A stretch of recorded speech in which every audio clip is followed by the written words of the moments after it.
या देवी सर्वभूतेषु शक्तिरूपेण संस्थिता नमस्तस्यै नमस्तस्यै नमस्तस्यै नमो नमः। आप सभी को आषाढ़ मास की गुप्त नवरात्रि की ढेर सारी शुभकामनाएं। आप सभी के परिवारजनों पर मां भगवती की कृपा सदैव बनी रहे। आज की वीडियो में आप सुनेंगे कि मां दुर्गा की 10 महाविद्याओं में पहली महाविद्या मां काली की कथा। आषाढ़ मास की गुप्त नवरात्रि 6 जुलाई दिन शनिवार से शुरू हो रही है। गुप्त नवरात्रि में मां दुर्गा और उनकी 10 महाविद्याओं की विशेष पूजा की जाती है। गुप्त नवरात्रि को विशेष रूप से गुप्त साधनाओं के लिए जाना जाता है और गुप्त नवरात्रि के पहले दिन मां काली की पूजा करने का नियम है। तो गुप्त नवरात्रि में भी पूजा उसी प्रकार से होती है जैसे प्रकट नवरात्रि में की जाती है, जैसे कि चैत्र और आश्विन महीने की नवरात्रि में की जाती है। लेकिन गुप्त नवरात्रि में जो पूजा की जाती है उसको गुप्त तरीके से की जाती है। जो भी आप नियम कर रहे हैं, जो भी आप मंत्रों का जाप कर रहे हैं, जो भी आप पूजा पाठ कर रहे हैं उसको गुप्त रखना है। उसको आपको किसी के भी साथ शेयर नहीं करना है। अगर आप किसी के साथ अपनी पूजा को बताते हैं या मंत्रों को बताते हैं तो आपकी पूजा का प्रभाव बहुत कम हो जाता है और उसका आपको पूर्ण लाभ नहीं मिल पाता है। तो पूजा विधि वही रहेगी जो प्रकट नवरात्रि में रहती है। अगर आप कलश की स्थापना करना चाहते हैं तो आप कलश की स्थापना नवरात्रि के पहले दिन यानी कि 6 जुलाई को ही करें। और कलश स्थापना का जो शुभ मुहूर्त है तो मुहूर्त रहेगा सुबह 5:11 से लेकर 7:26 तक। अगला मुहूर्त अभिजीत मुहूर्त है जो कि सुबह 11:57 से 12:53 तक रहेगा। और राहु काल जो है सुबह 8:38 से प्रारंभ हो जाएगा, 10:20 तक रहेगा। तो राहु काल में कोई भी शुभ काम नहीं किया जाता, तो इस समय में आप कलश की स्थापना ना करें। बेहतर होगा कि आप अभिजीत मुहूर्त में कलश की स्थापना करें जो कि बहुत ही शुभ माना जाता है। तो कलश की स्थापना जो है वो आपको पहले दिन ही करनी होगी, क्योंकि जिस दिन आपकी नवरात्रि शुरू हो रहे हैं उसी दिन आपको कलश की स्थापना करनी है। यदि आप किसी कारणवश कलश की स्थापना नहीं करना चाहते हैं तो आप ना करें, लेकिन अगर आप कलश की स्थापना कर लेते हैं तो ज़्यादा ही शुभ माना जाता है। तो कलश की स्थापना करने के लिए आपको सबसे पहले माँ की एक चौकी लेनी है। चौकी पर लाल रंग का कपड़ा आपको बिछाना है। सुबह जल्दी उठकर नहा धोकर आपको तैयार हो जाना है। उसके बाद माँ की पूजा की तैयारियाँ करनी है और आपको चौकी पर कपड़ा बिछा लेना है। माँ की प्रतिमा, फोटो जो भी आपके पास है उसको रखना है और माँ के दाईं तरफ कलश की स्थापना करनी है। उसके लिए आपको लोटे में जल और उसमें थोड़ा गंगा जल डाल लेना है। उसमें थोड़ी सी हल्दी, सिक्का, सुपारी और जो कलश है उसके जो गले में है वो वहाँ पर कलावा बांध दीजिए और उस पर नारियल रख दीजिए। और जो पान के पत्ते हैं या आम के पत्ते हैं वो आप साइड में जो है लगा सकते हैं कलश के चारों ओर। तो इस प्रकार से, जिस प्रकार से आप वैसे नवरात्रि में कलश की स्थापना करते हैं सेम उसी तरीके से करनी है। और आप अगर ज्वार बोना चाहें तो ज्वार भी बो सकते हैं। और माँ को अच्छे से स्नान करवाएं। स्नान करवाने के बाद माँ को चूनर ओढ़ाएं और माँ को जो है भोग लगाएं। भोग आप बताशे का लगाएं, ज़्यादा शुभ माना जाता है, क्योंकि माँ को बताशे का भोग माँ काली को बहुत प्रिय होता है। तो बताशे का भोग लगाइए उनको और धूप दीप नैवेद्य अर्पित कीजिए, दीपक जलाइए। और आप जो है तिल का यदि दीपक जलाते हैं तो उसको माँ के दाईं तरफ जलाएं। और अगर आप घी का दीपक जलाते हैं तो उसको माँ के बाईं तरफ जलाएं। और इस प्रकार से जो है दीपक जला के माँ की पूजा करें और मन में संकल्प लें कि आज आपने जो है नवरात्रि का व्रत रखा है, गुप्त नवरात्रि का, उसकी आप पूजा आराधना करेंगे और माँ आपके व्रत को पूर्ण करने में आपकी मदद करें। तो इस प्रकार से जो है आप माँ की पूजा करें। और पूजा के बाद आप जो है वहीं पर देवी कवच, दुर्गा सप्तशती का पाठ, श्री सूक्तम का पाठ कर सकते हैं, दुर्गा चालीसा का पाठ कर सकते हैं। और जो मंत्र हैं तो माँ काली का जो मंत्र है वो ओम ऐम ह्रीम क्लीम चामुंडे बिच्छे नमः, इस मंत्र का आप जाप कर सकते हैं 11 बार, 121 बार, 108 बार, 21 बार, 51 बार। जिस प्रकार से आपकी श्रद्धा है उस प्रकार से आप मंत्रों का जाप कर सकते हैं। तो इस प्रकार से माँ की पूजा आराधना करें। माँ के 9 माता के जो प्रथम स्वरूप है माँ शैलपुत्री की आराधना करें। 10 महाविद्याओं में पहली महाविद्या माँ काली की आराधना करें। तो इस प्रकार से आप अपनी पूजा संपन्न करें। यदि आप चौकी भी लगाना नहीं चाहते हैं तो आपका जो भी मंदिर है आप मंदिर में ही माँ की प्रतिमा रखिए, उसी को साफ सुथरा करके मंदिर में ही पूजा कर सकते हैं, क्योंकि इस पूजा को जितना गुप्त रखा जाए उतना ही अच्छा होता है। इस पूजा को आप किसी के भी साथ जो है शेयर ना करें कि आपने इस पूजा को किया है या आपने नवरात्रि का व्रत किया है, क्योंकि अगर कोई आप मनोकामना से इस व्रत को करना चाहते हैं तो आपकी 9 दिन पूरे होते होते आपकी मनोकामना पूर्ण हो जाती है। लेकिन इसे आप अगर गुप्त तरीके से कर पाते हैं तो, और माँ का आशीर्वाद आप सभी पर इसी प्रकार से बना रहेगा। तो आप इस प्रकार से पाठ कर सकते हैं और माँ काली की जो है कथा सुन सकते हैं। तो कथा भी आपको आगे सुनाई जाएगी और उसके बाद जो है आरती आप करके प्रसाद बांट सकते हैं। तो चलिए माँ काली की कथा को शुरू करते हैं। तो माँ काली का मंत्र जो है ओम ह्रीम श्रीम क्रीम परमेश्वरी कालिके स्वाहा, इस मंत्र का आप जाप आज कर सकते हैं। और इस मंत्र को आप जो है पहले दिन जाप कर सकते हैं, दूसरे दिन का आपको दूसरे दिन की कथा में मंत्र पता चलेगा। तो चलिए कथा को शुरू करते हैं। पौराणिक कथा के अनुसार काली माँ की उत्पत्ति जगत जननी माँ अम्बा के ललाट से हुई थी।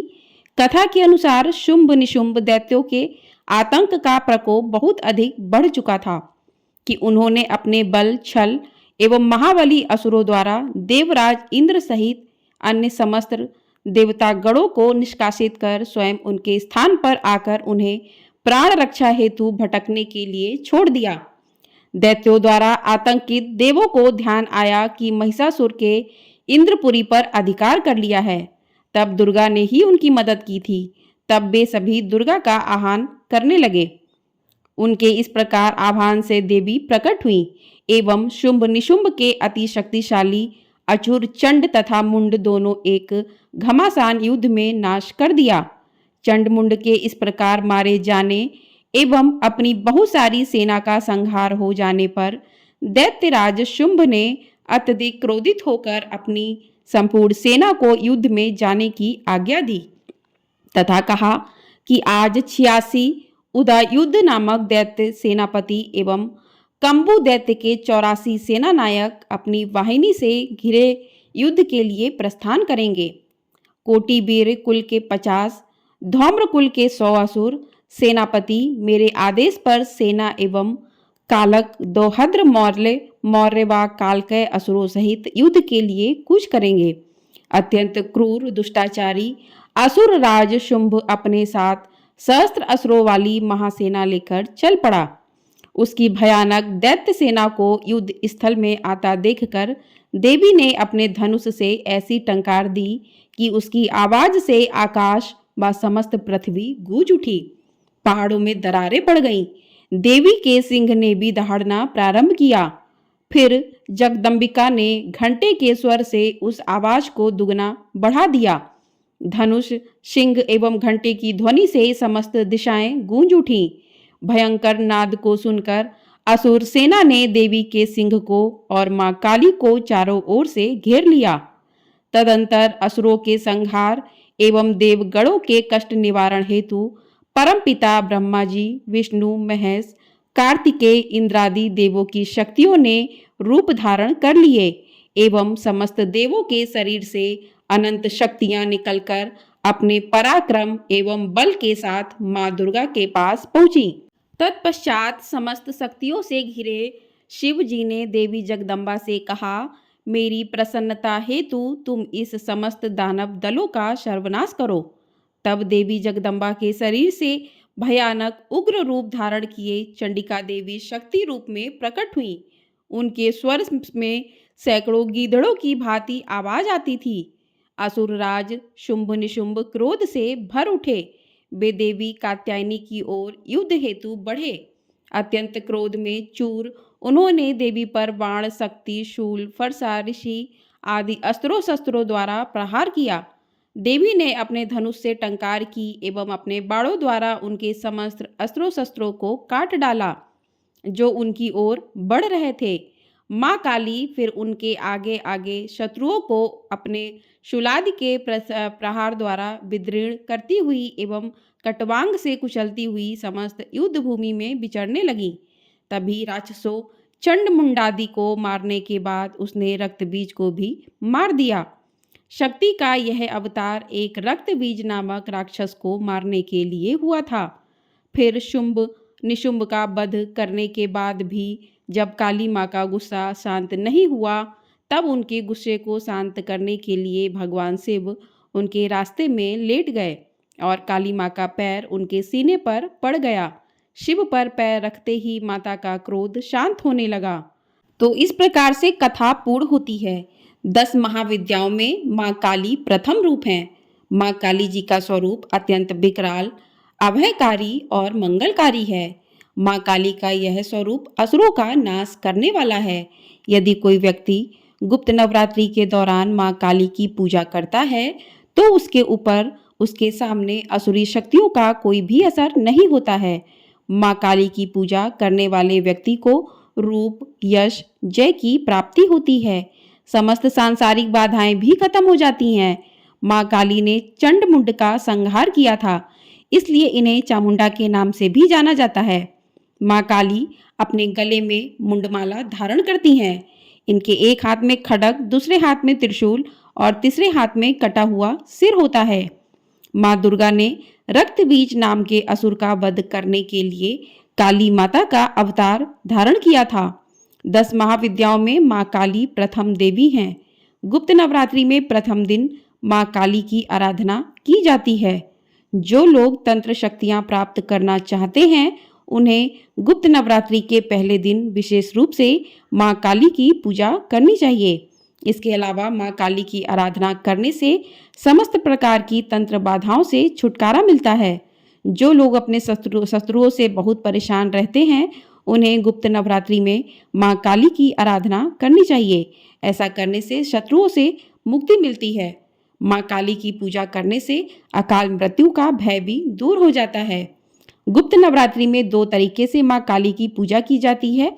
जो लोग तांत्रिक विद्या हासिल करना चाहते हैं, वह लोग इस दिन माँ काली की तंत्र विद्या द्वारा उपासना करते हैं और कुछ लोग गुप्त नवरात्रि के प्रथम दिन। तो इस प्रकार से आप नवरात्रि के पहले दिन कलश की स्थापना करके पूर्ण रूप से पूजा करके माँ काली की आराधना कर सकते हैं।